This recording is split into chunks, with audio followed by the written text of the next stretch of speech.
Lamentações de Jeremias, capítulo 1. Verso 1. Como jaz solitária a cidade outrora populosa, tornou-se como viúva a que foi grande entre as nações, princesa entre as províncias, ficou sujeita a trabalhos forçados. Verso 12. Não vos comove isto a todos vós que passais pelo caminho? Considerai e vede se há dor igual à minha, que veio sobre mim, com que o Senhor me afligiu no dia do furor da sua ira. Lá do alto enviou fogo a meus ossos, o qual se assenhoreou deles.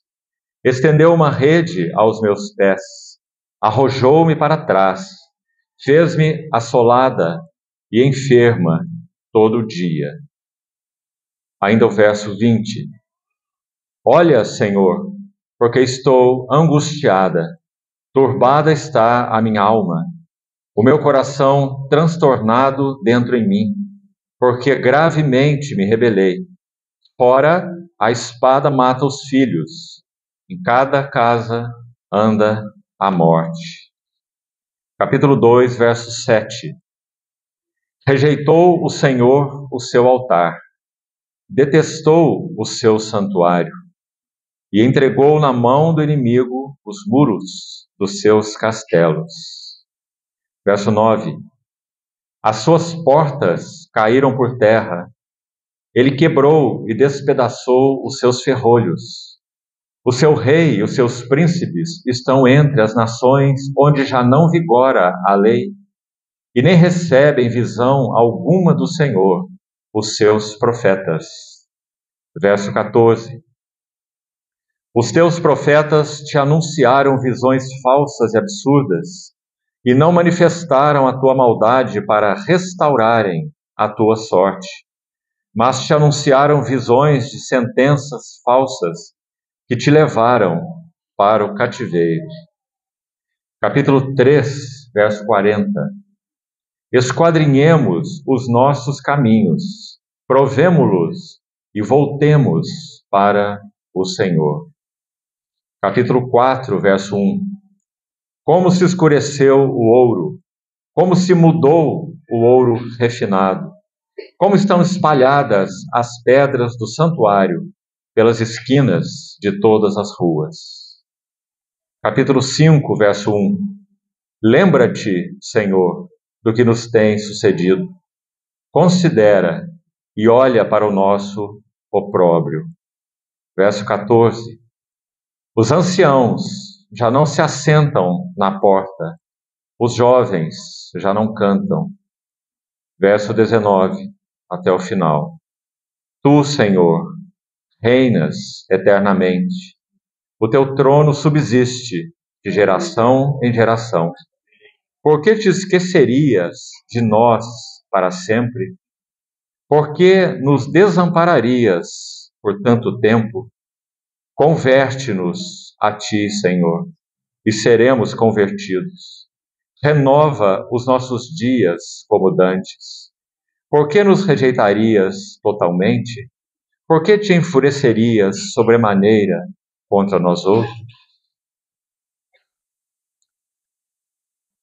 Ontem, amados irmãos, quando iniciamos essa série que queremos juntos, confiando nas provisões e habilitação do Senhor para tal, nós fizemos algumas perguntas. E basicamente a pergunta central era: será que é claro na palavra de Deus um caminho proposto quando a ruína é evidente? Será que há clareza absoluta para podermos palmilhar com segurança princípios de Deus, tanto aqueles que foram anunciados no Velho Testamento, quanto os que foram anunciados no Novo Testamento? Porque não há nenhuma distinção entre o Deus do Velho Testamento e o Deus do Novo Testamento. Há distinção nos tratos de Deus nos dois períodos, mas não no ser e no caráter de Deus e nem nos princípios de Deus. E ontem nós dissemos que princípios não são como regras. Regras admitem exceções. Mas os princípios de Deus são invioláveis e operam em todo o tempo.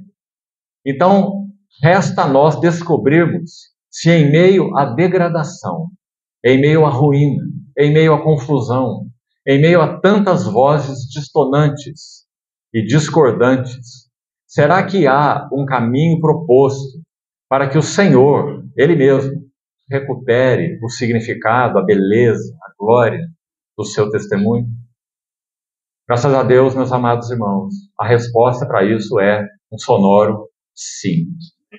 Louvado seja o nome do Senhor.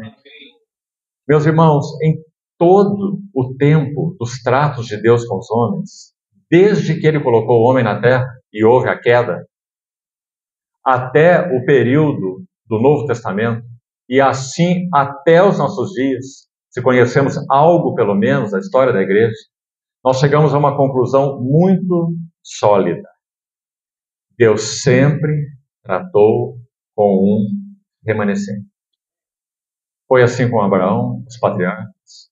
Foi assim com aquele pequenino povo, 70 pessoas que foram para o Egito, com Jacó, José, e dali aquela nação.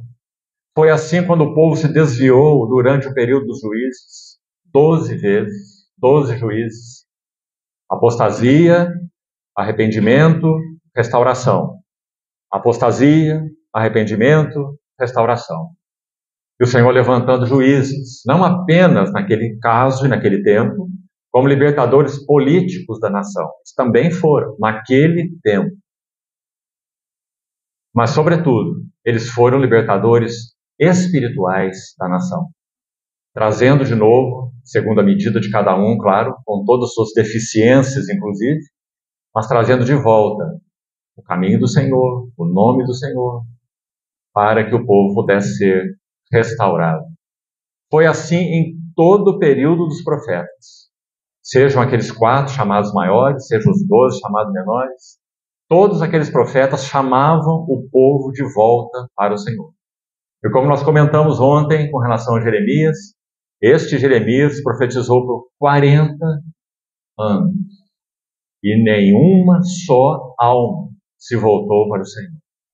Todos foram para o cativeiro. Então, meus irmãos, quando o remanescente retornou, um breve vislumbre na história, o que aconteceu? O que a história diz?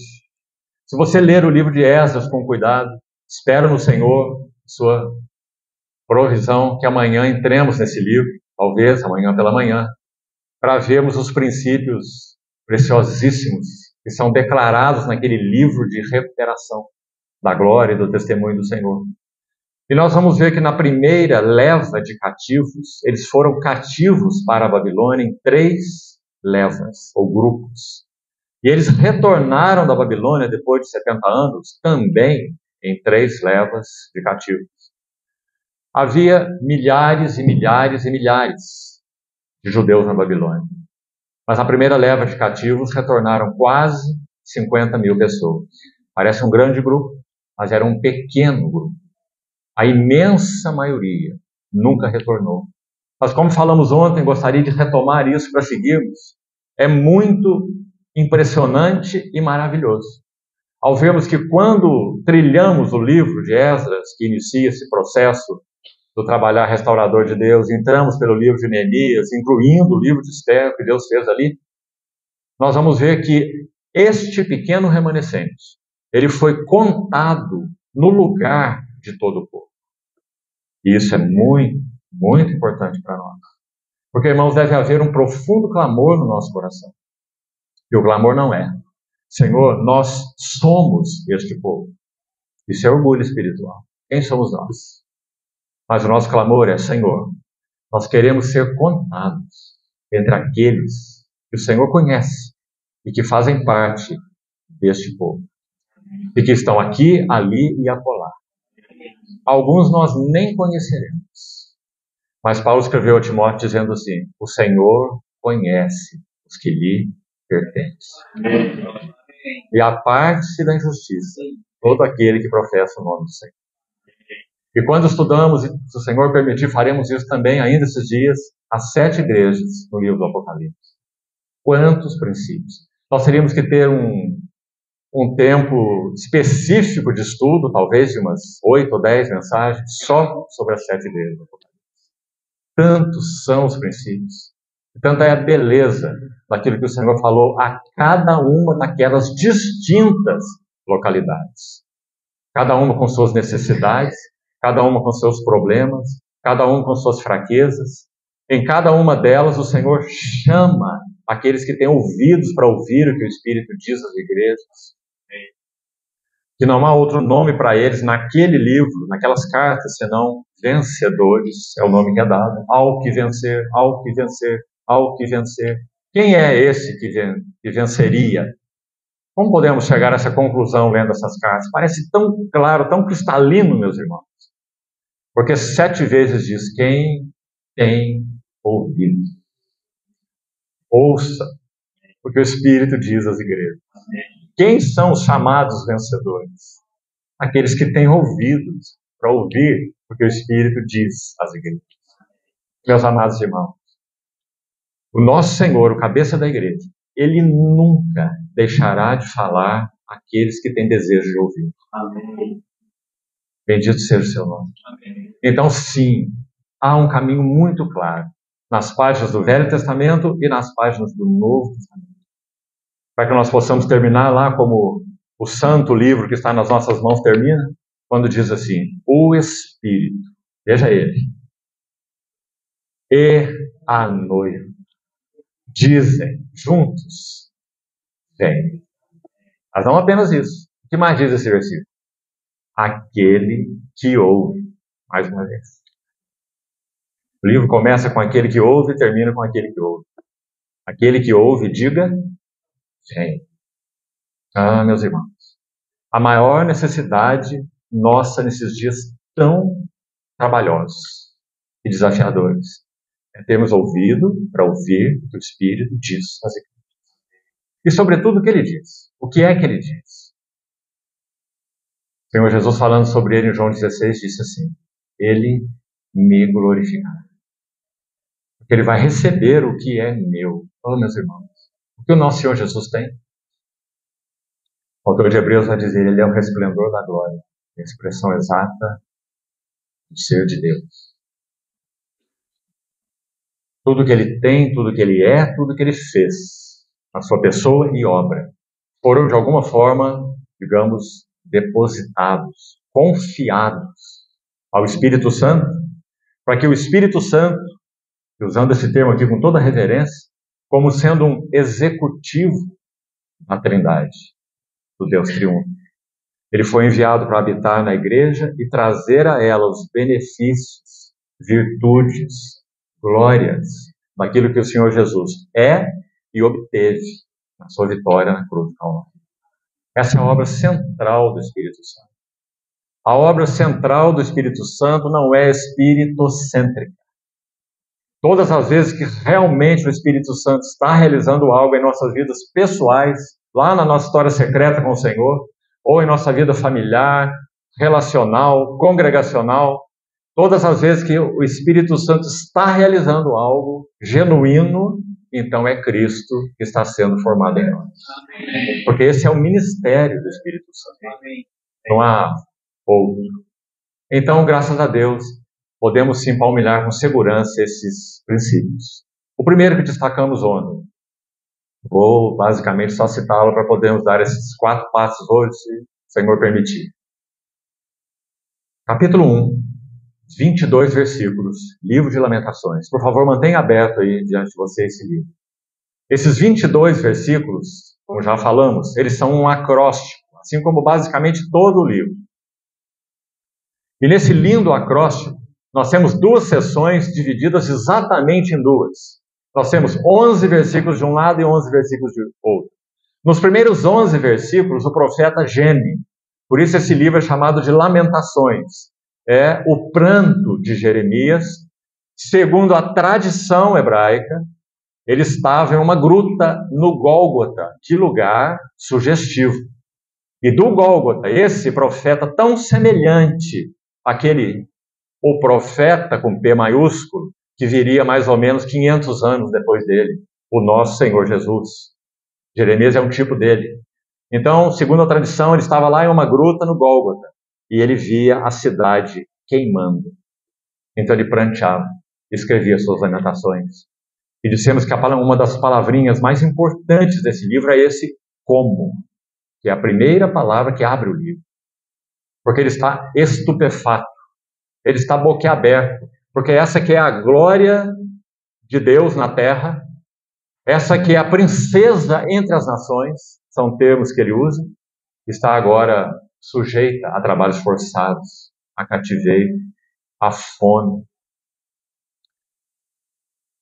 Meus amados irmãos, nos primeiros 11 versículos, o profeta está lamentando e pranteando. Nos 11 últimos versículos, ouça bem, a voz que está falando aí, através da boca do profeta, é claro, é a voz da cidade. Ontem enfatizamos tanto isso, por causa de um princípio tão especial, importante e lindo que está aqui. O profeta Jeremias, ele se faz um com a cidade de Deus, ou o povo de Deus, a ponto dele usar as palavras, os artigos aí no feminino. Você reparou quando lemos? Quem escreve esse livro é o profeta Jeremias, certo? Um homem. E olha o que ele diz, vamos lá de novo, se você não reparou. Olha o que ele diz no capítulo 1, verso 13, parte final. Estendeu uma rede aos meus pés, capítulo 1, verso 13. Arrojou-me para trás e fez-me assolada. Como Jeremias pode escrever assim no feminino? Me fez assolada. É ele que está falando, não é? E mais, enferma todo dia. Olha o verso 20. Olha, Senhor, porque estou angustiada. Não te chama atenção? O que está acontecendo aqui? Jeremias e o povo se fizeram um. Meus irmãos, aqui está o primeiro princípio, já que está aí no capítulo 1, não é? E vamos andar nessa ordem, como foi posta aí pelo Espírito Santo. Primeiro princípio, para que o Senhor, na sua bondade, na sua fidelidade, encontre um caminho para recuperar a glória, a beleza do seu testemunho nessa terra. Ele carece de vasos. Por favor, irmão, ouça esse plural. Vasos que possam compartilhar as cargas do seu coração. Porque a necessidade é de muitos vasos que possam compartilhar as cargas do coração do nosso Senhor. Porque se isso não acontecer, o máximo que podemos ser é repetidores de mensagens. E o assunto é o último livro que lemos. O Senhor nos chama, amados irmãos, para que compartilhemos com Ele as dores do seu coração. Ou você acha que o Senhor, vitorioso, vencedor, triunfante, assentado à destra da majestade nas alturas, Ele está impassível quando Ele olha do céu e vê a nossa história? O que você acha? Como você responderia a isso? Você precisa juntar muitos versículos, né? Para você ter equilíbrio. Por exemplo, é dito que ele, como vencedor que é, ele está sentado no trono e ele aguarda que todos os seus inimigos sejam postos por estrados dos seus pés. Isso é um fato, e é isso que acontecerá. Sim? Por outro lado, escute o que Paulo fala. Talvez, sem dúvida, o maior apóstolo que pisou essa terra. Paulo. Ele escreveu metade do Novo Testamento. Né? E sabemos muito bem quem ele foi como servo do Senhor. Olha no capítulo 1 de Colossenses o que ele vai dizer. Colossenses 1, 24. Agora eu me regozijo por vós e preencho o que resta das aflições de Cristo na minha carne, a favor do seu corpo, que é a igreja. Como nós entenderíamos isso? A não ser que o vaso e a visão se tornaram um. A não ser que o mensageiro e a mensagem se tornaram um. Porque se isso não for assim, então nós somos só papagaios falantes. Nada mais do que isso. Não há carga de Deus em nossos corações. Porque não há lugar para que o Senhor compartilhe suas cargas com os nossos corações. Mas, meus irmãos, por favor, me ouça e pondere sempre. O que Deus busca nesses dias são irmãos e irmãs que compartilhem com Ele as cargas do seu coração. Então, Paulo usa palavras muito fortes ali em Colossenses 1:24, e muitos textos mais poderiam estar aqui. Apenas um exemplo. Porque o que ele está dizendo, vou citar para você esse verso na linguagem literal original. O que Paulo está dizendo? Eu me alegro nos meus sofrimentos por vós, e eu preencho, supro o déficit das aflições de Cristo. Se o versículo parasse aí, teríamos um grande problema. Porque será que houve algum déficit na aflição de Cristo na cruz? Claro que não. O que ele disse lá? Tudo está consumado. Então, o que Paulo quer dizer quando ele diz que eu supro, eu preencho o que resta, ou o déficit? Por favor, faça o seu estudo desse versículo, para você ver que isso não é interpretação minha. Preencho o que falta, o déficit das aflições de Cristo, eu preencho na minha carne. Mas ele vai explicar como é isso. Não está dizendo que houve déficit na obra de Cristo na cruz. Ele está dizendo que essas aflições de Cristo prosseguem. E ele é um dos que compartilha com Cristo dessas aflições. Aí o versículo explica muito claramente por quê e para quê. A favor do seu corpo, que é a igreja. Então agora fica tudo claro. O nosso Senhor no trono não está impassível. Ele está aguardando uma noiva ser ataviada há quase 2000 anos. E ela ainda não está pronta, segundo a perspectiva dele. Mas, meus irmãos, nós não temos estado claros de que vai alta a noite e vem chegando o dia. Não temos. Claríssimo, não é? Olha aí a história. Sempre houve guerra, sempre houve terremoto, sempre houve fome. Cuidado se você pensa assim. Faça uma leitura mais adequada. Porque sim, sempre houve. Mas o relógio de Deus, meus irmãos, ele está lá nos últimos minutos. Certamente está. Então, meus amados irmãos, qual é a intenção do Senhor para essa igreja no tempo do fim?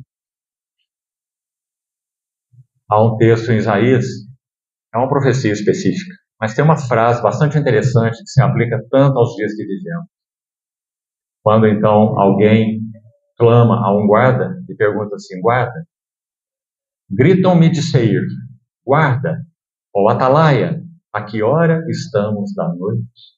Dize-me, a que horas? Que necessidade temos de responder essa pergunta, não é? A que horas estamos da noite? Paulo responde no livro de Romanos: vai alta a noite e vem chegando o dia. Meus irmãos, se as cargas do Senhor não encontrarem vasos para que possam ser compartilhadas, então nós tememos que de alguma maneira o Senhor não encontre o caminho que Ele tanto deseja encontrar, no que se refere à responsabilidade do homem. Mas nós sabemos que, por outro lado, a verdade que nos equilibra com a responsabilidade do homem é a soberania de Deus.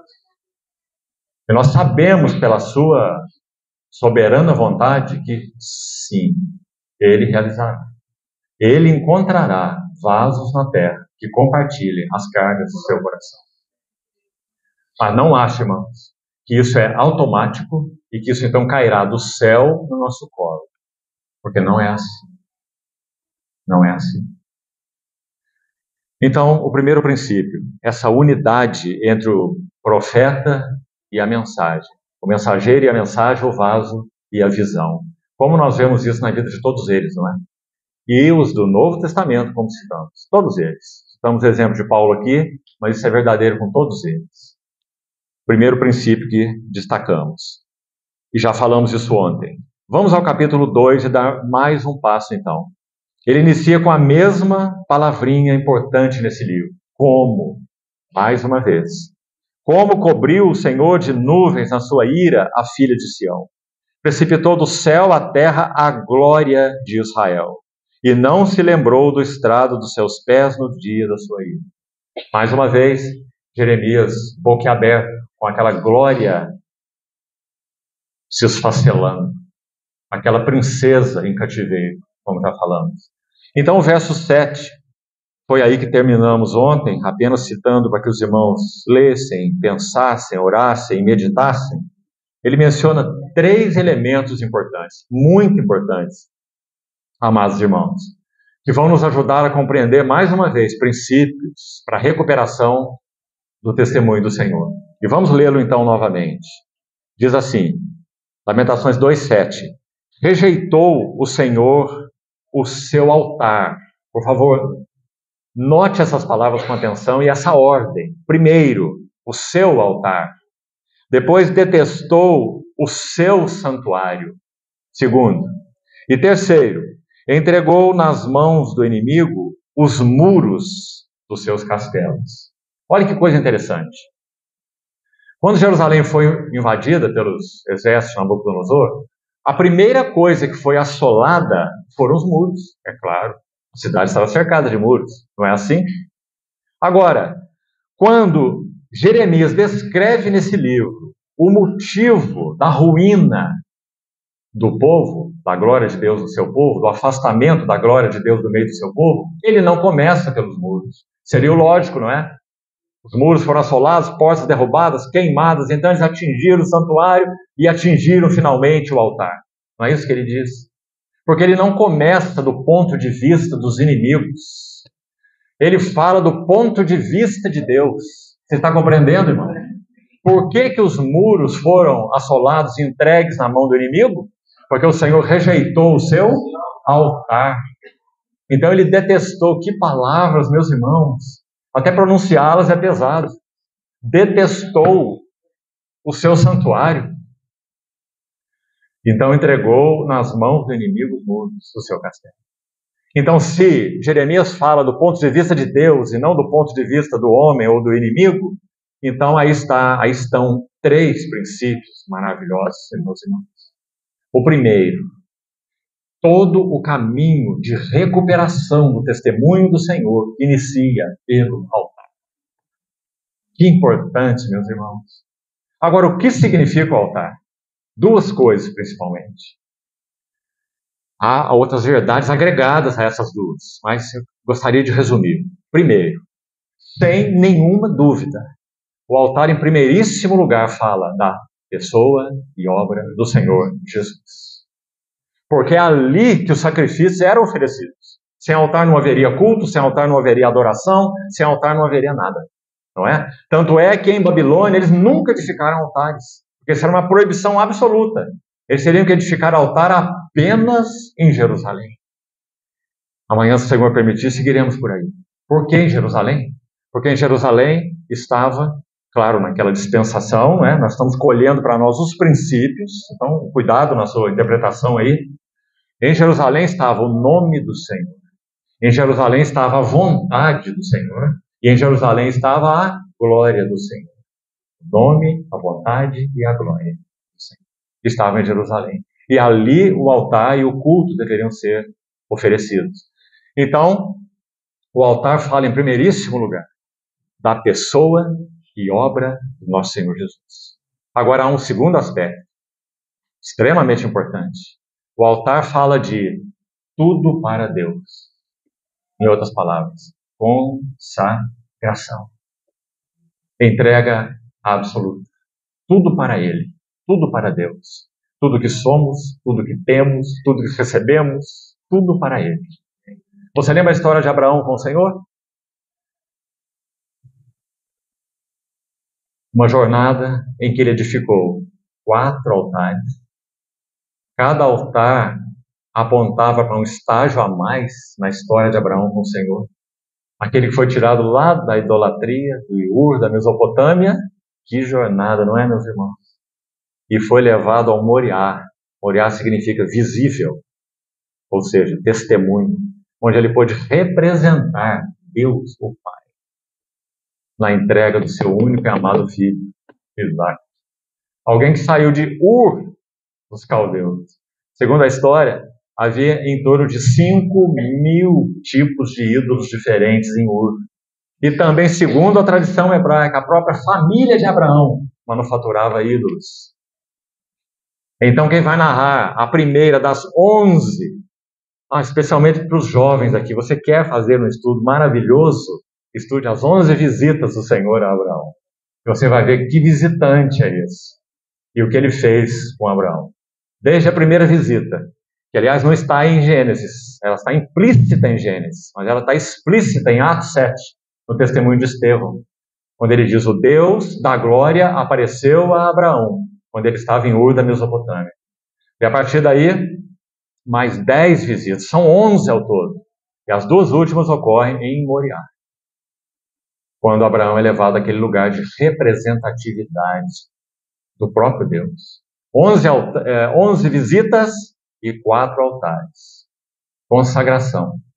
Cada altar, Abraão estava em um estágio a mais. Então, rejeitou o Senhor o seu altar. Irmãos, no que concerne ao primeiro aspecto do altar, a centralidade da pessoa e obra de Cristo, o que nós temos claramente nas Escrituras do Novo Testamento? Cristo, amados irmãos e irmãs, ele é o único centro das afeições de Deus, é o único centro das ações de Deus, e é o único centro das intenções de Deus. Gostaria de repetir isso. Cristo é o único centro das ações, afeições e intenções de Deus. Irmãos, vamos falar um pouco sobre as afeições primeiro. Quando esse filho entra no Jordão, o que acontece? Nem os céus se contêm. O céu se abre e aquela voz é ouvida: este é o meu filho amado. Interessante que você tem narrativas diferentes dos evangelistas, né? E são complementares. Uma está aí numa terceira pessoa, como que apontando, o pai apontando Jesus para outros e dizendo: olhem para este é o meu filho amado, em quem eu tenho todo o meu contentamento. Mas um outro evangelista vai registrar uma voz direta para ele, que diz assim: tu és o meu filho amado, e em ti eu tenho todo o meu contentamento. Meus irmãos, o homem que Deus criou de maneira pura, inocente lá no Éden, e colocou a decisão nas mãos dele. Conhecemos bem a história. E ele entrou pelo caminho que entrou. A partir daí, o homem que Deus buscava e nunca encontrou, agora estava nas águas do Jordão. E por isso o céu se abriu. Nem Daniel, nem José, nem Jeremias, nem Abraão, nem ninguém. Tu és o meu filho amado, e em ti eu tenho todo o meu contentamento. O Evangelho de Lucas pode ser dividido pelas 2 vezes em que a voz do céu ocorre. Que lindo esse Evangelho. A voz do céu aparece no capítulo 3, no Jordão, Lucas 3, 22, e depois em Lucas 9, no Monte da Transfiguração. Aí você divide o Evangelho de Lucas em 3 partes. Até a voz no Jordão, nós temos 30 anos. Da voz no Jordão, o batismo, até a transfiguração, nós temos 3 anos. E depois da transfiguração, Lucas 9 até 24, no final, nós temos 6 meses. 30 anos, 3 anos e 6 meses. A vida do nosso Senhor Jesus. Dividida naquele evangelho por 2 vezes em que a voz do céu se refere a ele. Tu és o meu filho amado, em ti tenho o meu prazer, no Jordão, e no Monte da Transfiguração, este é o meu filho, é o meu eleito, e a ele ouve. Que maravilha, amados irmãos. Por que isso? Porque Cristo é o centro, o único centro das afeições de Deus. Então, irmãos, quando nós partimos o pão, por exemplo, quando nós adoramos o Senhor, o que o Espírito Santo deseja fazer, se encontrar lugar nos nossos corações para isso? E aí é um ser mesmo, ser condicional, porque muitas vezes ele não encontra, por muitos motivos. Mas se ele encontrar lugar em nós, se ele não está ofendido em nós, não entristecais do Espírito Santo no qual foste selados, se ele não tem sido resistido, se ele não tem sido apagado, então o que ele faz? Quando partimos o pão, quando adoramos o Senhor, o Espírito Santo compartilha conosco, ele quer compartilhar conosco as afeições do Pai pelo Filho. Por isso que esses tempos são tão preciosos, não é? Que coisa, irmãos, o Senhor o sabe, não vai aqui nenhuma crítica, realmente não. E não tenho nada em mente, ninguém em mente, e nenhuma Assembleia do Senhor ou Igreja do Senhor em mente. Apenas uma colocação simples. Que coisa indigna é, diante da mesa do Senhor, quando esse tempo se torna horizontal, como se fosse uma festa da igreja. Compreende? E ele pede a verticalidade, aquele que é o centro dessa mesa, aquele para quem olhamos, aquele a quem adoramos, aquele em quem e por causa de quem é que nós temos comunhão. Porque realmente a mesa do Senhor é a mesa do Senhor, não é a mesa da igreja, em primeiro lugar. A igreja está ali, né? Mas é a mesa do Senhor. Então o Espírito Santo, quando encontra lugar para partilhar conosco as afeições que o Pai tem pelo Filho, que coisa preciosa. Mas também, Cristo é o centro das ações de Deus. Qual ação Deus realizou fora de Cristo? Me diga. Nenhuma. Todas as ações de Deus foram realizadas através dele. Desde a criação, sem ele, nada do que foi feito se fez. A vida estava nele, e a vida era a luz dos homens. Ele é o centro de todas as ações de Deus. E as intenções de Deus. Deixe-me dizer uma coisa também rápido sobre isso, e já vamos avançar. Tudo isso está dentro do altar que nós estamos compartilhando. O altar. Centralidade da pessoa e obra de Cristo. Vamos pensar um pouquinho então sobre as intenções de Deus e meditar um pouco. Meus irmãos, olha o que Paulo diz aos Efésios. Preste atenção. Nessa epístola linda, ele vai dizer assim, Efésios 1:23. Ele vai dizer, a igreja é o seu corpo, corpo de Cristo. Olha o que ele diz. Ela é a plenitude daquele. Aquele quem? O próprio Cristo. Deus em Cristo. Aquele que tudo enche em todas as coisas. Então nós podemos claramente afirmar por esse versículo que a intenção de Deus é que esse seu Cristo, o Cristo de Deus, nosso Cristo, ele encha todas as coisas, todo o universo, tudo que foi criado por Deus, não apenas a igreja, mas cada rincão desse universo. Quando esse propósito eterno se consumar, terá certamente uma impressão, como um anel de selar. Assim Ageu termina o seu livro, profeticamente se referindo a Cristo, como um anel de selar. Quando cada rincão desse universo, no dia da parousia do nosso Senhor, na sua vinda gloriosa, terá uma impressão da glória de Cristo. A igreja terá a própria glória de Cristo. Osso dos meus ossos, carne da minha carne. Mas cada canto desse universo terá uma impressão da glória de Cristo. Sabe por quê?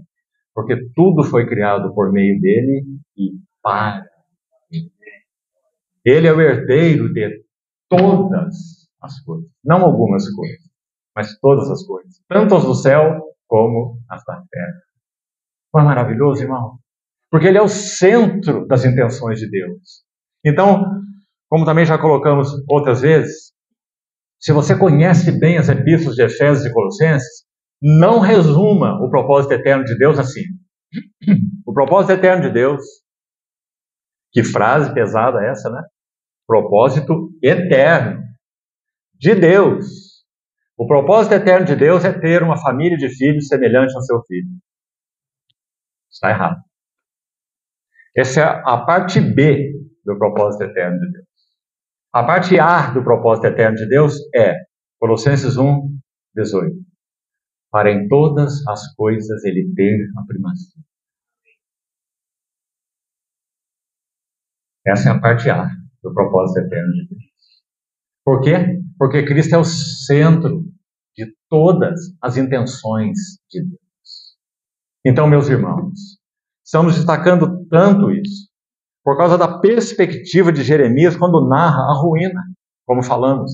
Ele não começa pelos muros, ele começa pelo altar, dizendo que o Senhor teve que rejeitar esse altar, porque a centralidade de sua pessoa, nos tempos mesmo do Velho Testamento, foi totalmente perdida pelo seu povo, porque eles se entregaram a ídolos. Nós citamos Jeremias capítulo 2, que injustiça acharam os pais em mim, para de mim se desviarem, indo após a nulidade dos ídolos e se tornando nulos eles mesmos. Que pergunta, não é? Do Senhor, que pergunta, que injustiça acharam. Sabe o que mais ele faz lá? Ele responsabiliza aqueles que ensinam a palavra, que nos tempos do Velho Testamento eram os sacerdotes. Ele diz assim, Jeremias, em nome do Senhor, os sacerdotes, os seus sacerdotes não perguntaram. Olha essa pergunta. Onde está o Senhor? Que pergunta, irmão? Irmão, qualquer coisa que você ler, qualquer palavra que você ouvir, qualquer pessoa que você tocar, qualquer obra que se chame cristã, você tem que fazer essa pergunta. Onde está o Senhor? Porque o Senhor não está ali, não nos interessa. Como citamos ontem aquela frase de Sparks, não é? Austin Sparks. Quanto de Cristo há nisso? É isso que interessa. Então, ele é o centro de todas as intenções de Deus. Que essas frases, meus amados irmãos, centralidade de Cristo, primazia de Cristo, preeminência de Cristo, significância de Cristo, não seja só uma fraseologia para nós. Porque é aí que está centrado o coração de Deus. Então, por isso o altar vem primeiro. Santuário é uma consequência. Não há como altar falar, em primeiro plano, do que a igreja é, não é? Não há.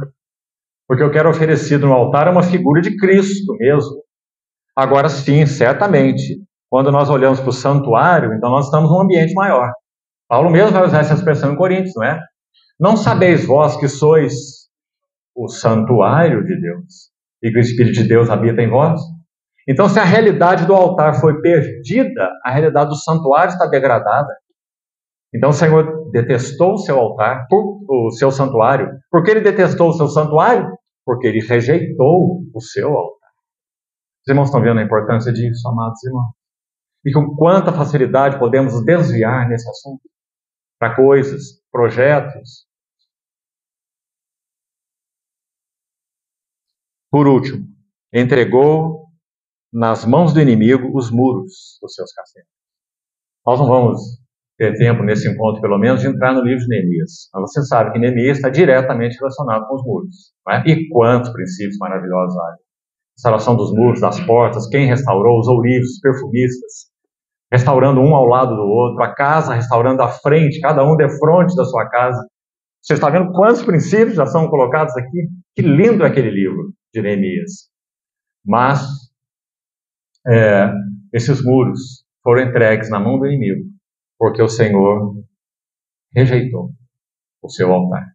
E, sobretudo, muro em Neemias e na Bíblia fala do quê? Fala de duas coisas que andam juntas. Primeiro, separação. O povo de Deus é um povo por ele separado. Mas também muros fala de unidade. Para se conservar bem guardado dentro aquilo que deve estar dentro e bem guardado dentro. Unidade. Então, por um lado, separação, por outro lado, unidade. Esses são os muros. Ou seja, se o Senhor rejeita o seu altar, se ele então detesta o seu santuário, porque não havia mais centro nele, então detestou o seu santuário, então os muros estão expostos. Não há separação. Meus irmãos, nós temos quase 2000 anos de história da igreja. Será que é novidade ouvir o que nós estamos dizendo aqui? Será que não foi essa a história da igreja? Será que quando o altar foi perdido, realmente o santuário, chamado santuário, se tornou detestável, os muros caíram? Não é assim? O mundo entrou na igreja. Não há mais separação. E a unidade se esfacelou. Não é? Os cristãos perderam a capacidade de viverem amando e servindo uns aos outros. Cada um se apegando às suas convicções particulares, às suas caixinhas teológicas e muita coisa mais. sua visão de obra, suas preferências, e etc, etc, etc. Não é, meus irmãos? Isso não é indigno do Senhor? Claro que é. Então, qual é o nosso chamamento nesses dias? Para que o Senhor encontre caminho em nós, para compartilhar as cargas do seu coração, e nós possamos, pela graça dele, estar entre estes que são chamados, de palavra, né? Vencedores. Sabe, irmãos, quando nós ouvimos essa palavra, o que devia acontecer conosco é colocarmos nossa boca no pó. Vencedores. Vencedores. Eles, pois, o venceram por causa do sangue do Cordeiro, por causa da palavra, do testemunho que deram, e mesmo em face de morte, não amaram a própria vida. Então, 3 elementos tão significativos aí nesse verso 7 de Lamentações 2. Vamos seguir um pouco mais. Tanto o verso 9 quanto o 14 que lemos vão expor o fracasso da chamada visão profética daquele tempo. Agora, digamos, saímos dos sacerdotes mencionados lá em Jeremias 2, apesar que lá ele menciona profetas também em Jeremias 2. Ele fala dos sacerdotes que não fizeram a pergunta onde está o Senhor, e também fala dos profetas que levaram o povo para descaminhos. Jeremias 2, depois você confira lá. E aqui de novo Jeremias está mencionando a eles. Está dizendo que eles já não recebem visão alguma do Senhor, parte final do verso 9, os seus profetas. E repete essa citação no verso 14, de uma forma mais grave, dizendo que eles anunciaram ao povo de Deus visões falsas e absurdas, e não, olha isso, irmão, não manifestaram a tua maldade. Está vendo qual é o foco desse serviço profético nos tempos do Velho Testamento? E não é diferente nos dias de hoje. Para aqueles irmãos e irmãs que possam compartilhar das cargas do coração do Senhor, qual é a carga central? Arrependimento.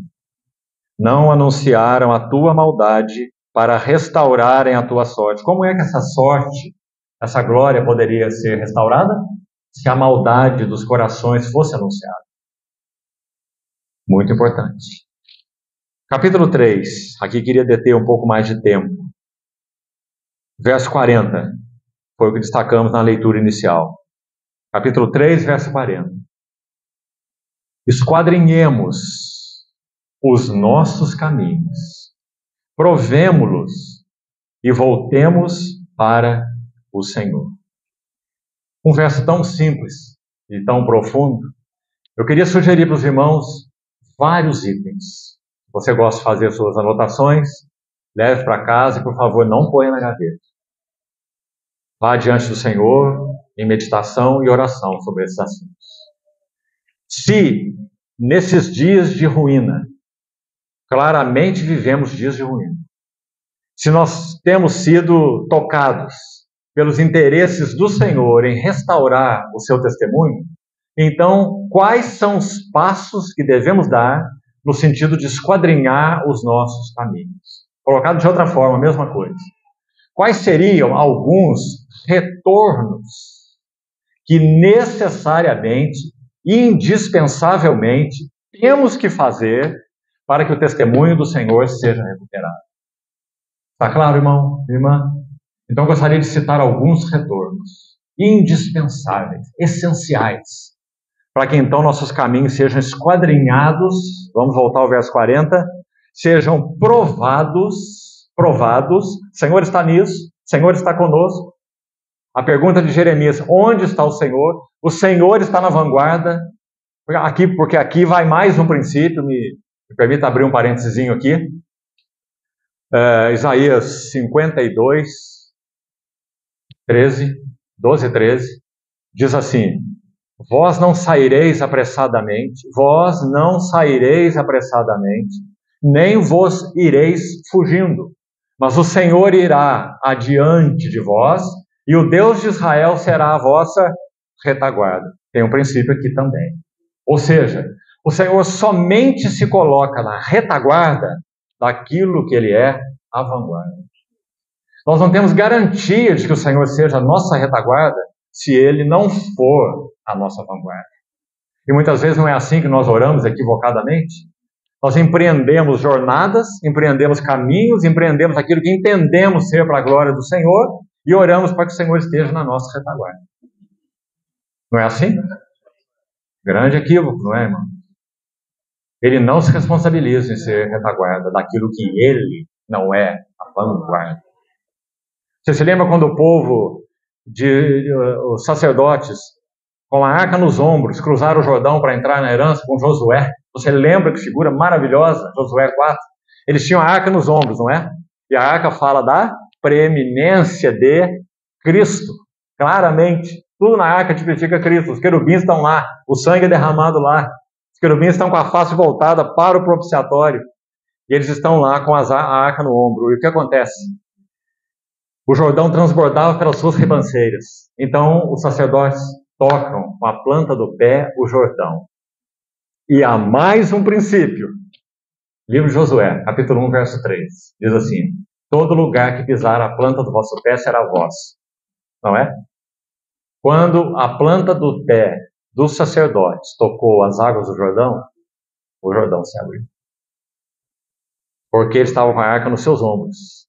Então, digamos, a primeira posse, entre aspas, daquele povo na nova terra foi a posse do Jordão. Você sabe que Jordão na Bíblia é um símbolo de morte, né? Jordão significa descendo, descendo. Então eles cruzaram a seco as águas do Jordão. Só que tem um detalhe. Quando eles entraram, aqueles 4, né? Um varal, 2 varais, 4 pontas, então 4 homens, sacerdotes. Quando eles entraram no Jordão, o Jordão se abriu, eles pararam no fundo do leito do rio, até que todo o povo passasse. Ou seja, a arca do Senhor foi a vanguarda e a arca do Senhor foi a retaguarda. Ela foi a primeira a entrar no Jordão e foi a última a sair do Jordão. Porque é assim que o Senhor abre os seus caminhos para nós. Tem que ser Ele, meus amados irmãos. Sua glória, sua pessoa, Ele em evidência, Ele o amado, Ele o adorado, Ele o contemplado. Do contrário, não há caminho para nós.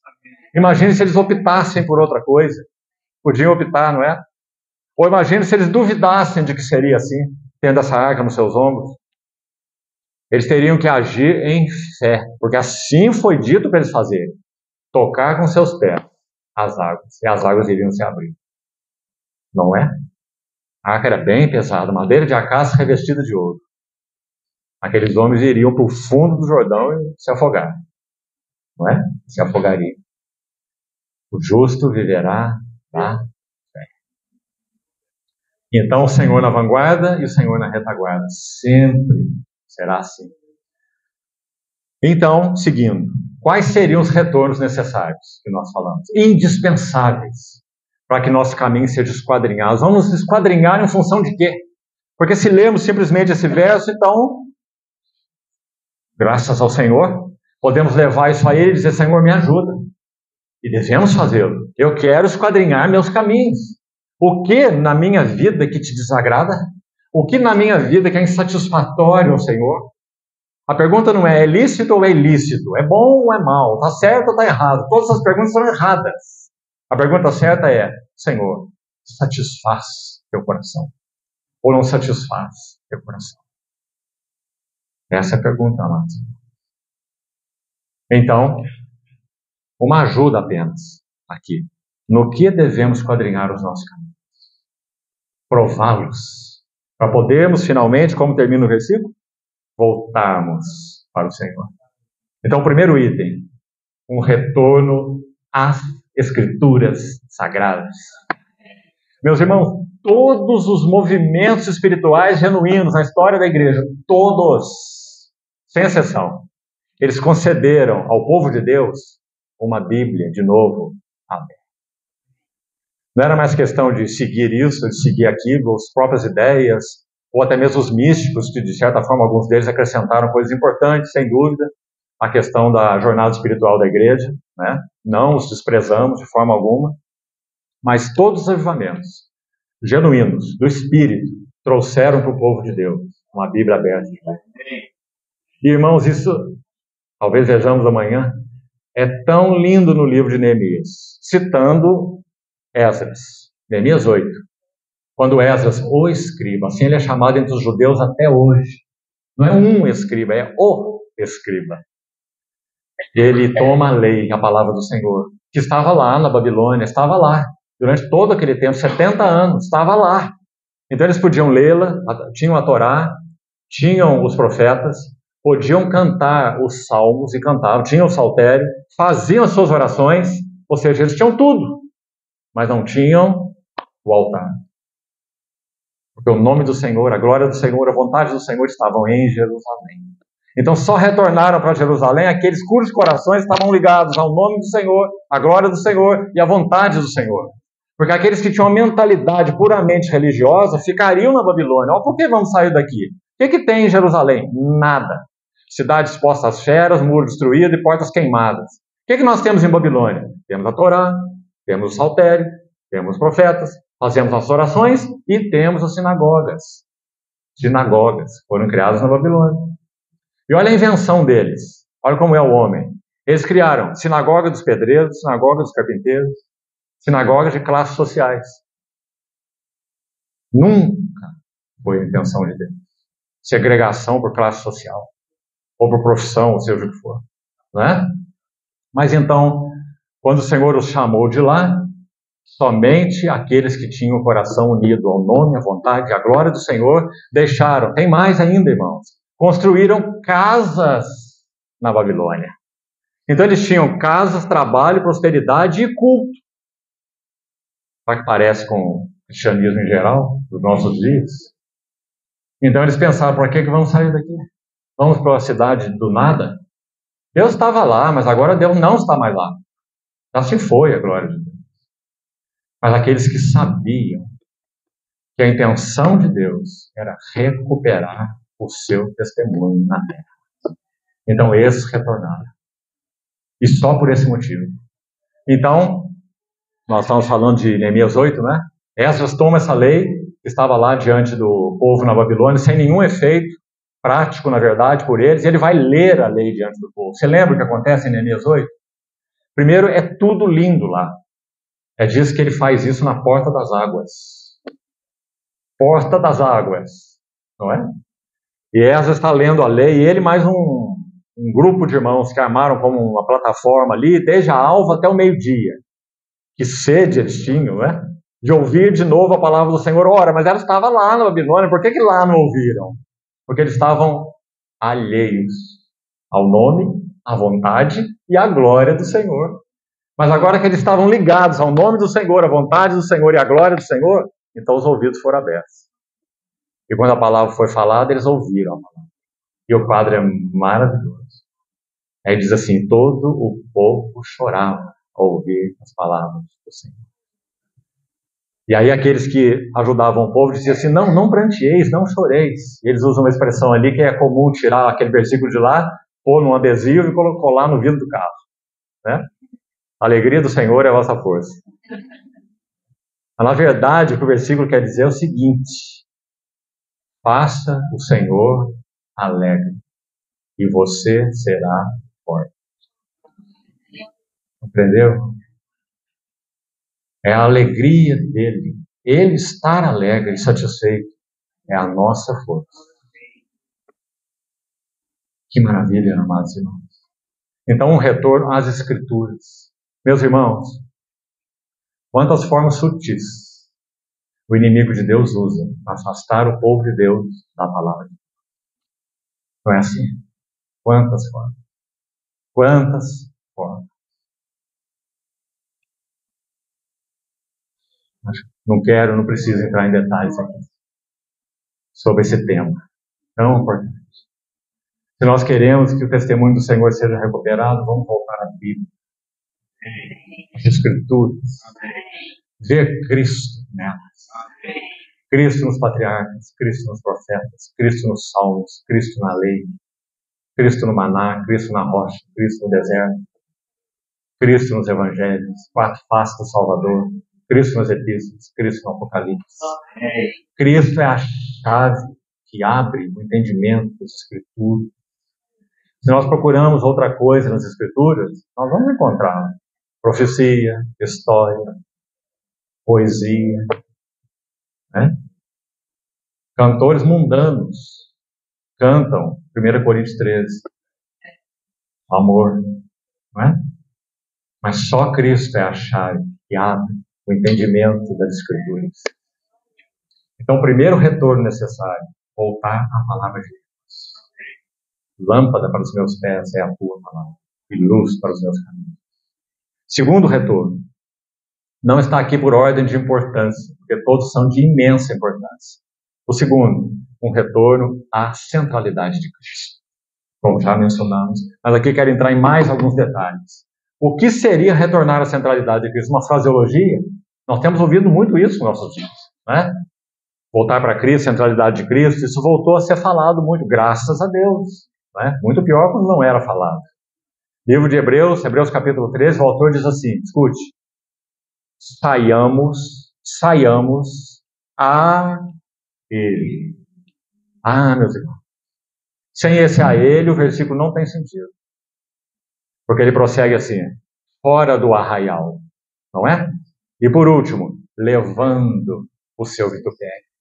Ou seja, a afronta que for necessária, a incompreensão que for necessária, as injúrias que forem necessárias, a reprovação que for necessária, não importa. Porque importa sair a Ele fora do arraial. Mas não é saiamos fora do arraial levando o seu vitupério. Não, é saiamos a Ele. Amém. Quanta necessidade temos tido, meus amados irmãos, de sair. Isso vale para todas as esferas de nossa vida com o Senhor. Às vezes você precisa sair de um relacionamento. Às vezes você precisa sair de um lugar. Às vezes você precisa sair de uma amizade. Você precisa sair de um hábito. Saiamos a Ele, fora do arraial. No contexto de Hebreus, sim, fala do arraial judaico. Claro. Esse é o contexto do livro de Hebreus. Então o autor está dizendo, deixem esse arraial de sombras, de figuras, de tipos. Saiam desse arraial, mas saiam a Ele. E levando o seu vitupério, porque vocês não serão compreendidos. Nós sabemos que os hebreus, para quem a carta foi escrita, estavam sofrendo por causa disso. Lembra o capítulo 10? Lembrai-vos dos dias anteriores em que suportaste grande luta e sofrimento. Capítulo 10 de Hebreus. Sofrendo, inclusive, o espólio dos vossos bens. Tendo ciência de possuíres patrimônio superior e durável. Não abandoneis a vossa confiança. Ela tem grande galardão. Olha que coisa é a palavra de Deus, não é, meus amados irmãos? Que espada afiada de 2 gumes, que realmente penetra os nossos corações. Quanto precisamos ouvir de novo, Senhor, nesses dias desafiadores. Então, retorno à centralidade de Cristo. Deixe-me mencionar algo aqui que, em outras ocasiões mais de leve, nós falamos. Se vamos retornar à centralidade de Cristo, então falsos centros, ou se você não quiser usar a palavra falso, achar tão drástica, então use a palavra equivocado. Centros equivocados, mas que não são Cristo. Quais seriam esses centros equivocados? Porque se o único centro das afeições, das ações, das intenções de Deus é o seu Filho, então qualquer outra coisa é um centro equivocado. Não é? E aí nós temos muitos centros equivocados. Vou mencionar alguns. Nossa própria vida pessoal. Meus irmãos, quanto ouvimos de Cristo como meio para nós atingirmos uma determinada coisa. Não é? Cristo é a ponte para nós chegarmos lá do outro lado. Não é assim?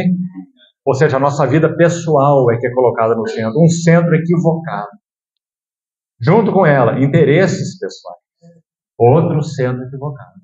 Agora, irmãos, isso também mexe conosco. Principalmente aqui, irmãos, e também irmãs, especialmente irmãos mais antigos na sua jornada, e aqui eu estou pisando nos meus próprios calos, né? Quando nós pensamos em serviço ao Senhor. Será que o nosso serviço ao Senhor é o nosso centro equivocado? Será que estamos servindo a Cristo nesse serviço? Ou será que o serviço é que é o centro? Então, nossa vida, nossos interesses pessoais, o que chamamos de nosso ministério, graças a Deus, porque pelo que Ele concede ao corpo de Cristo. Mas nenhum dom, nenhum ministério é centro de nada. Se ele não gravita em torno de Cristo, ele perdeu o seu significado. Essa é a diferença na Bíblia, no Velho Testamento, entre palavras que são usadas lá, homem de Deus e profeta velho. Essa é a diferença. A diferença é onde está o nosso coração e qual é o nosso centro. Então, mencionamos já vida, interesses, ministério. Vamos seguir com isso. Família. Família é preciosa, não é?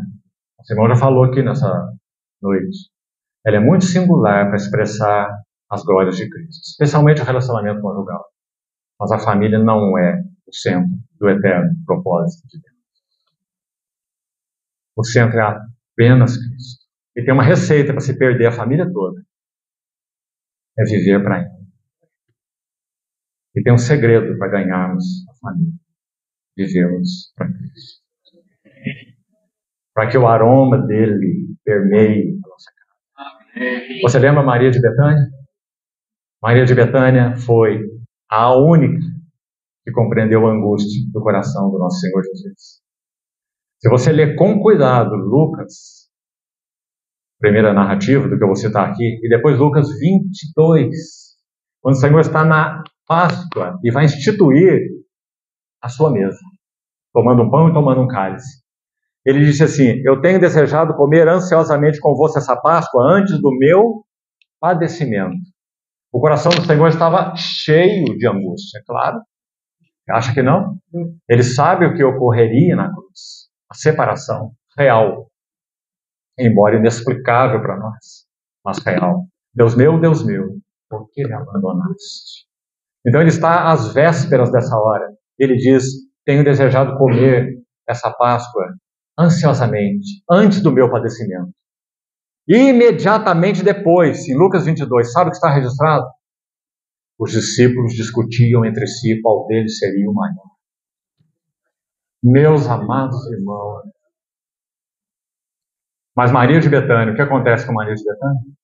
Ela compreendeu o que estava no coração do Senhor. E o que ela faz? Ela toma o vaso de alabastro, com aquele perfume tão caro, nardo precioso. Marcos diz preciosíssimo. Palavras de Marcos. Porque a história vai nos dizer que muito certamente, essas mulheres guardavam esse nardo caro, precioso, em um frasquinho para sua noite de núpcias, quando elas casassem. E então, na sua noite de núpcias, elas iam quebrar o gargalo desse frasquinho, que era estriado, como são as ampolas de injeção, medicamento. Então, tinha estria no gargalo desse vasinho, e elas quebravam ali, espalhavam perfume pelo ambiente, pelos lençóis, com a sua noite de núpcias. O que Maria fez? Sem palavra, nenhuma palavra. Ela compreendeu a angústia do coração do Senhor Jesus. E nosso Senhor disse que ela se antecipou para o seu sepultamento. Você lembra? Então ela quebra aquele frasco. Quando você lê as narrativas dos evangelhos combinadas, você vai ver que ela unge a cabeça do Senhor também, não apenas seus pés. Unge sua cabeça, unge seus pés, toma os seus cabelos, enxuga os pés do Senhor com os seus cabelos. 1 Coríntios 11 diz que o cabelo é glória da mulher. Então ela toma isso que representa a sua glória, né? E ela deposita aos pés do Senhor. O que ela está dizendo para ele com essa unção? Sem palavras. Ela está dizendo: Senhor, Tu és minha cabeça. Quando ela unge os pés dele, o que ela está dizendo? Senhor, Tu és para mim o mais precioso. E quando ela enxuga com seus cabelos, o que ela está dizendo? Senhor, eu sou Tua serva. Sabe o que diz a narrativa? Encheu-se toda a casa com perfume do nosso.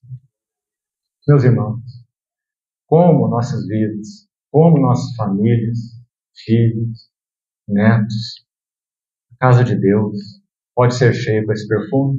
Como? Se nós compartilhamos os sentimentos do coração do nosso Senhor Jesus. Nós os derramamos para Ele. Você se lembra o que aconteceu quando isso foi feito, não lembra?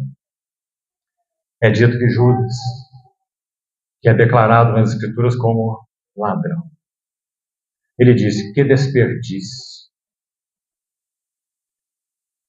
Que desperdício. Esse perfume poderia ser vendido por 300 denários. Quase um ano de salário do trabalhador comum. E Judas vai dizer: e poderíamos dar para os pobres. O Senhor disse: os pobres sempre os tens. O Senhor está dizendo: necessidades, carências, clamores, aqui e ali, você sempre vai encontrar. Seja fora da minha casa, ou seja dentro da minha casa. Mas ele completa: mas a mim, nem sempre me tendes. Amados irmãos, quando nosso Senhor Jesus partiu, para João, esse mundo se tornou um campo de trevas. João, aquele que mais viveu nessa terra, ele escreve seu evangelho de tal forma que muitos chamados eruditos acham que não foi João. Que João não teria aquela capacidade, sendo um pescador, de escrever um evangelho daquele. Porque é tão lindo. E João usa pequenas frases que mostram a devoção e os afetos dele pelo Senhor Jesus. Frases pequenas. Por exemplo, quando Judas faz isso, é só João que registra essa frasezinha. E era noite. Era noite. Por quê? Porque Maria se ofereceu assim ao Senhor. E Judas disse: é um desperdício. Então ele sai dali e vai fazer o seu trabalho de entregar o Senhor e vender o Senhor. Quando João se lembra do Senhor, em certa vez, se aproximando das festas dos tabernáculos, diz assim: e ele caminhava pelo pórtico de Salomão. Bom. E era inverno. Como pode um ancião de 90 anos se lembrar do momento em que o Senhor estava caminhando num pórtico específico, o de Salomão? E naquela ocasião que ele quer narrar, era inverno. Como ele pode se lembrar? Onde há amor, há memória. Mas, irmãos, isso significa centralidade de Cristo. Sim, a igreja foi chamada para ser evangelística, ir por todo mundo pregar o evangelho. Mas a evangelização não é o centro do propósito eterno. A igreja é missionária. Ela é, nossas famílias são missionárias. Mas missão não é o centro do propósito eterno de Deus. Baxing, um missionário que viveu no mesmo tempo que o Watchman Nee. Nasceram, se me lembro bem, no mesmo ano, 1903, todos dois. E Baxing, um obreiro indiano, partiu para o Senhor no ano 2000, viveu 97 anos. E o Watchman Nee partiu em 1970 e pouco, na faixa dos seus 70 anos, naquela prisão comunista. Eles nunca se encontraram. E os dois foram usados de maneira extraordinária. Um na China e o outro na Índia. Baxing. Se você ainda não o conhece, busque conhecer. Então, sabe o que ele disse certa vez sobre missões? A Inglaterra, numa colônia britânica, você sabe, eles recebiam missionários para fazer o trabalho de missão na Índia. Fazer missões na Índia. Recebiam missionários. Baxing era um engenheiro mecânico e ele foi fazer especialização na Inglaterra. E ele, então, ali, fez uma viagem. Quando ele saiu da sua casa, sua família disse a ele era um hindu da seita Sikh, a seita mais ortodoxa entre os hindus. E os seus pais disseram a ele: você pode fazer tudo nessa vida, menos negar a sua fé. Então Bhagat Singh vai para a Inglaterra fazer a sua especialização. Seu pai era algodoeiro e era dos poucos homens abastados na Índia naquele tempo. Nós estamos falando de 1934 a 1938. 5 anos. E ele faz o seu curso na Inglaterra e vai fazer uma viagem para o Canadá. Nessa viagem, ele é hospedado por uma família cristã. Ele narra que ele havia recebido uma Bíblia ainda quando estava na Inglaterra, uma Bíblia. Ele tomou aquele livro, viu que tinha uma boa capa de couro, então ele arrancou a Bíblia da capa, jogou a Bíblia no lixo e ficou com a capa, para colocar em um livro qualquer. Nessa viagem, então, que ele fez para o Canadá, ele foi hospedado por uma família cristã e deu a ele uma Bíblia. Dessa vez ele não a rasgou. Ele foi para o seu quarto e começou a ler. Ele abriu no Evangelho de João. Então ele narra assim, que quando ele lia, em verdade, em verdade, em verdade, em verdade, e todas as vezes que João repete essa palavra, ele diz assim, então eu soube, naquele momento, que eu estava diante da verdade. Ele diz, eu comecei a ler a Bíblia no final da tarde, e quando me dei por mim, já estava amanhecendo. Perdeu a noção do tempo. Em verdade, em verdade, em verdade, em verdade. Então ele cai de joelhos diante do Senhor. Volta para a Índia e dá o testemunho dos seus pais. E seus pais o expulsam de casa. E ele narra que então seu pai sai desesperado pelas ruas da sua cidade, chorando, porque havia expulsado seu filho. Necessariamente, porque tinha negado a fé hindu. Então ele vê de longe algumas pessoas, uma luz acesa, algumas pessoas cantando. E ele, com a sua alma aflita, ele entra lá. E lá ele também é encontrado pelo Senhor Jesus. Sabe o que o Bhagat Singh vai dizer, resumindo sua história tão linda? Primeiro, ele pregava o Evangelho na Índia, e quando ele partiu, havia mais de 10.000 assembleias estabelecidas na Índia. Mas não tinha um governo central. Eles entenderam o propósito de Deus para as igrejas do Novo Testamento. Cada assembleia tinha os seus anciãos. E os seus anciãos eram responsáveis pelo trabalhar de Deus naquela assembleia. Ele compreendeu muito bem. Por isso foi tão significativo o trabalho dele. Então, em um dia, chegar onde desejo aqui, ele é perguntado por uma missão como estava o trabalho dos missionários na Índia. Sabe o que ele responde? Nós não precisamos mais de seus missionários. Já realizaram um trabalho que poderiam. E por quê? Ele diz. Porque quando eles pregam, eles ficam muito atentos ao seu relógio. Eles têm que falar por 45 minutos. Mais do que isso, eles não podem falar. Quando eles saem para as suas missões, vão à Índia para as suas missões, eles têm patrocínios. Mas nós, na Índia, ele diz, aprendemos a contar apenas com o Senhor Jesus. E descobrimos que Ele é suficiente.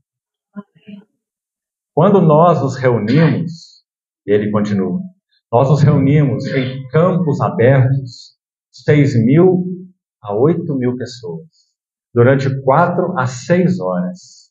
E na maioria do tempo, nós estamos adorando o Senhor Jesus.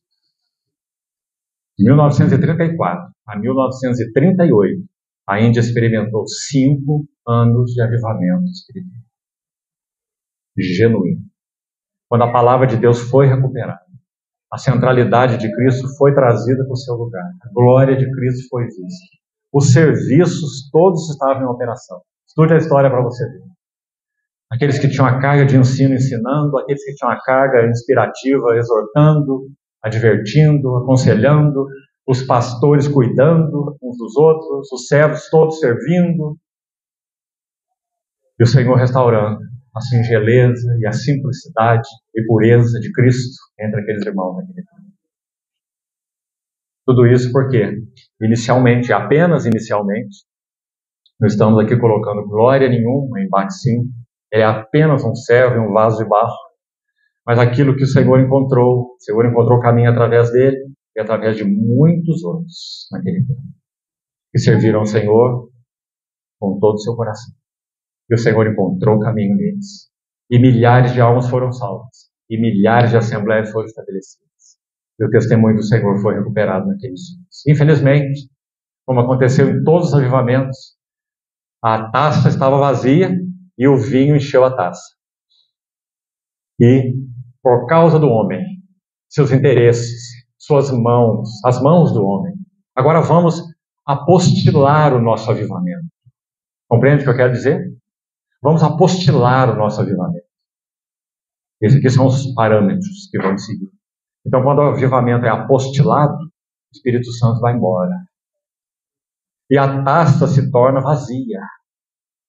Não tem mais vinho. Mas, para tristeza nossa, o que acontece é que agora aquelas taças começam a olhar uma para a outra para tentar descobrir qual delas é mais brilhante. Mas todas são taças vazias. Meus amados irmãos, que isso nos ajude a sondar os nossos corações. Deixe-me concluir com isso. O Senhor nos ajude, nosso tempo já está alongando bastante. Vou citar mais alguns itens e por aqui encerramos hoje. Então, o retorno às Escrituras. De todo... Baksim encontrou certa vez Martin Lloyd Jones, um irmão tão devotado às Escrituras. Você sabe que ele era um médico, cardiologista, da equipe da rainha média, da equipe médica da rainha da Inglaterra. Que homem, não é? Muito culto, muito inteligente, um servo do Senhor. Estude a história de Martin Lloyd Jones para você ver quanto ele contribuiu com a obra do Senhor. Então, um dia, lembre-se, a Índia era uma colônia britânica. Então, Martin Lloyd Jones se encontra com Baksim, o colonizador com o colonizado, naturalmente falando. Então, eles têm uma entrevista. E Martin Lloyd Jones ouve o testemunho de Baksim. Não apenas o testemunho, mas o que o Baksim conhecia das Escrituras. Uma longa comunhão. E sabe qual foi a pergunta de Martin Lloyd Jones para ele? Como você conhece as Escrituras dessa maneira? Sabe o que ele respondeu? A pergunta foi: como você adquiriu tal conhecimento das Escrituras? E a resposta dele foi: lendo a minha Bíblia de joelhos até 14 horas por dia. Meus irmãos, quão importante é esse retorno às Escrituras Sagradas. Amém. Porque são elas, nas palavras de Jesus, que testificam de mim. Quando ele está ressurreto com os discípulos de Emaús, ele caminha ao lado deles, abrindo as Escrituras. Você tem 4 coisas abertas em Lucas 24. É o capítulo das coisas abertas. Você tem um túmulo aberto, a ressurreição. Você tem as Escrituras abertas. Você tem os olhos abertos. Você tem o entendimento aberto. 4 coisas abertas. E, começando pela lei, passando pelos profetas, ele foi explicando tudo o que concernente a ele constava nas Escrituras. Então, as Escrituras e a centralidade de Cristo. Que o Senhor nos ajude a revermos esse assunto aos seus pés. Vamos seguir um pouquinho com ainda alguns itens para terminarmos. Terceiro, retorno. Essencial. Um retorno à compreensão do eterno propósito de Deus. Qual é o eterno propósito de Deus? Que Cristo tenha a primazia, a preeminência em todas as coisas. Esse é o propósito eterno. E que tudo gravite em torno dele mesmo. Do contrário, perdeu o propósito. Resumidamente, é isso. Número 4. Que importante, meus irmãos. Considerem um retorno à suficiência do ministério do Espírito Santo. Porque, meus irmãos, quanto da chamada obra de Deus nos nossos dias está sendo realizada na energia da carne. Planos humanos, projetos humanos, carisma humano, estratégia humana, conceitos humanos, coisas humanas. Quando Paulo coloca uma balança, digamos assim, espiritual na sua vida, para aferir todas as coisas. É tão bonito você estudar esse assunto aí. Ele coloca uma balança com 2 pratos, como aquelas antigas, né? E em Coríntios 2, por exemplo, ele fala assim, ele menciona assim, coisas de Deus. Ninguém sabe as coisas de Deus, senão o Espírito de Deus que as revela. Assim como as coisas do homem, ninguém conhece, senão o próprio homem. Você está vendo a balança de Paulo? Coisas de Deus e coisas do homem. Quando você vai a Colossenses 3, ele diz assim, pensai nas coisas lá do alto, não as que são aqui da terra. Buscai as coisas lá do alto, num prato da balança, e não as coisas aqui da terra. Coisas de Deus, coisas do homem. Coisas do alto, coisas da terra. Coisas do Espírito, coisas da carne. Então, um retorno à suficiência do ministério do Espírito Santo, um dos capítulos mais importantes da Bíblia, não o único, claro, sobre isso, 2 Coríntios 3.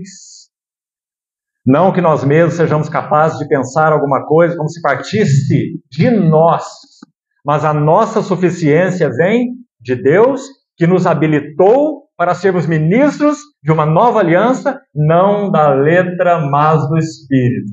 Porque a letra em si mesmo a letra da Bíblia em si mesma, embora seja a letra santa e inspirada pelo Espírito Santo, mas em si mesmo, a letra mata, mas o Espírito vivifica.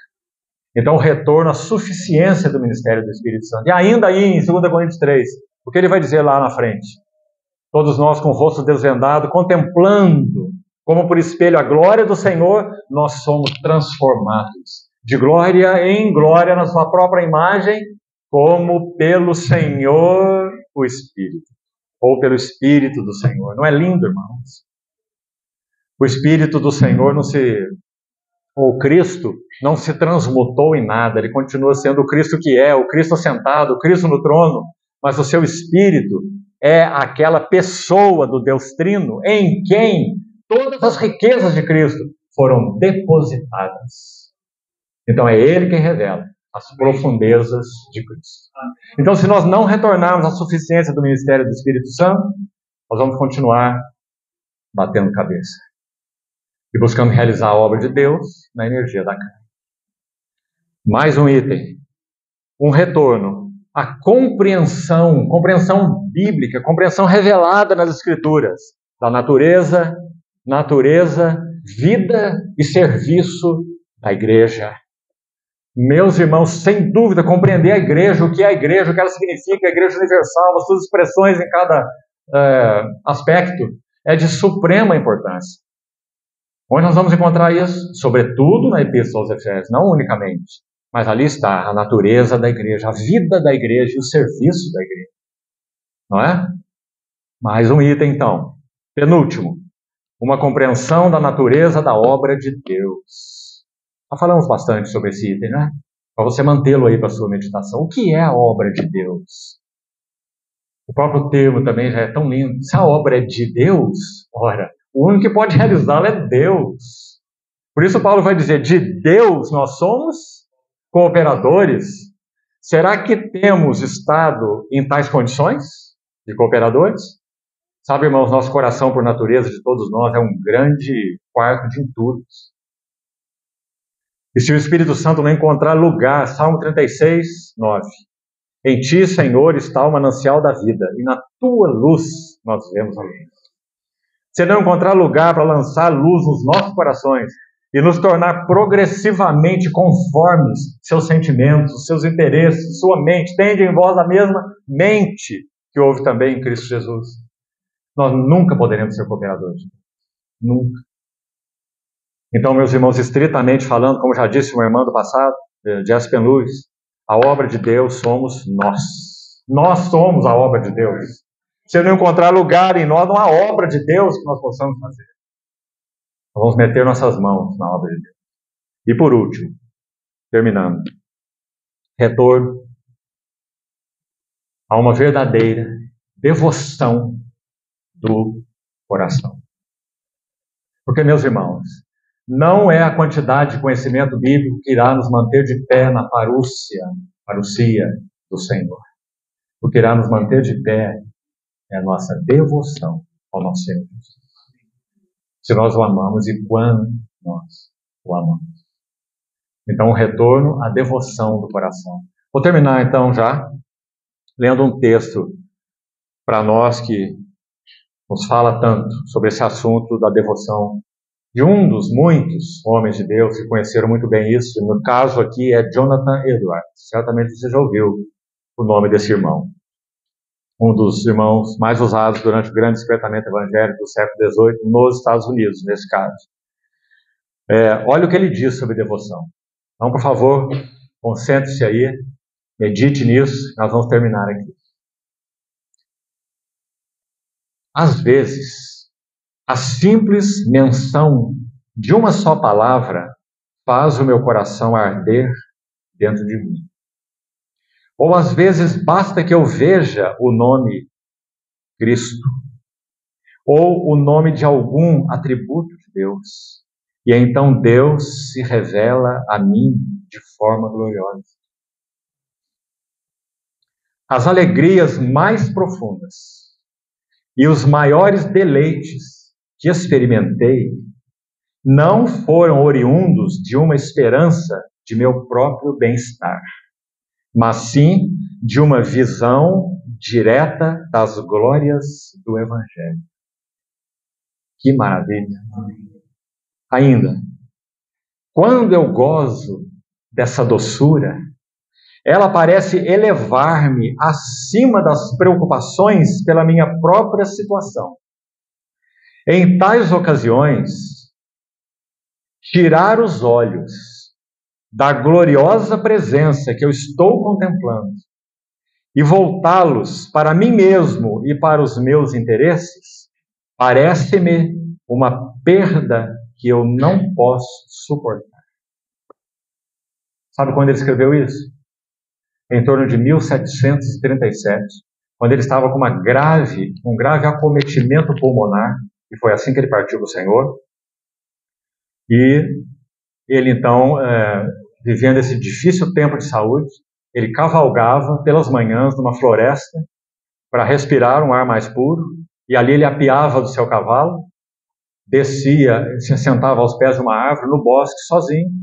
Então ele meditava nas glórias do Senhor Jesus, as glórias do Evangelho. Então, quando você conhece esse contexto, você entende o que ele está dizendo. Quando ele diz, tirar os olhos da beleza que eu estou contemplando e voltá-los para as minhas necessidades, e no caso, muitas necessidades físicas, inclusive, ele estava vivendo, ele diz, me parece uma perda que eu não posso suportar. Meus irmãos amados, esses retornos não são opcionais. Eles são essenciais. Amém. Então, que o Senhor nos ajude a examinar cada um deles aos seus pés. Não conseguimos avançar para os capítulos 4 e 5. Não sei se faremos isso amanhã. Vamos pedir que o Senhor nos ajude, nos dirija, porque talvez nós entremos no livro de Esdras. Vamos recolher princípios ali, muito, muito importantes, para que o Senhor, não somos nós, não, o Senhor recupere o seu testemunho entre nós. Amém. Que seja assim, amados irmãos. Vamos orar.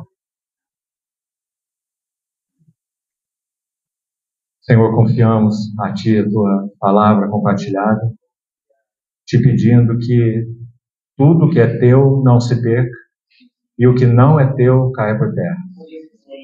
Senhor, semeie aquilo que é Teu nos nossos corações de tal modo a capturarmos. Ajuda-nos, Senhor, a esquadrinhar os nossos caminhos, provarmos e voltarmos para o Senhor. Muito obrigado, porque Tua aliança, Tua glória não foram postas de lado. Mas te suplicamos, Senhor, que estejamos entre aqueles que aspiram, suspiram e anelam para que a beleza do Senhor, a glória do Senhor, retorne ao Teu povo nessa terra, mesmo que a um pequeno remanescente.